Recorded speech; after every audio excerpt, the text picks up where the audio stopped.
কত করে? 80 টাকা 80। আর বুট? বুট 55 টাকা। খেজুর কত করে বিক্রি হচ্ছে? আমার কাছে যা আছে 280। 280 কি কিনতে আসছেন এখানে?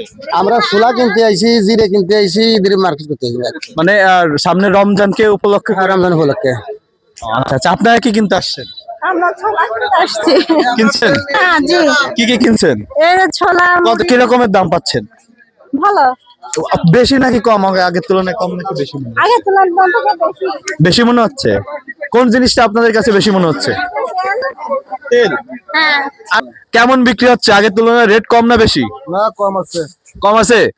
কি বিক্রি হচ্ছে বেশি? আমরা তো দেখলাম যে সকাল ধরে আপনাদের খুব একটা ব্যস্ত সময় পার খেজুর আছে, ছোলা আছে, বুট আছে, মুড়ি আছে, চিড়ি আছে, চিনি আছে, বিভিন্ন আইটেম। কোনটার রেট কেমন একটু যদি বলতেন? হ্যাঁ, খেজুর আছে 260 টাকা, একটা আছে 210 টাকা, ছোলা আছে 80 টাকা আছে, 85 টাকা আছে, চিড়ি আছে 60 টাকা, চিনি 100 টাকা, বিভিন্ন দাম আছে। দাম কম আছে এবার রমজানে, গত রমজানে তো এবার কম আছে। তো আপনি কি কিনতে আসছেন? আমি কটা ডিম নিচ্ছি, লবণ নিচ্ছি। ডিমের দাম কম নাকি বেশি? হ্যাঁ, কম আছে। 9 টাকা করে নিচ্ছে। হ্যাঁ। 9 টাকা করে।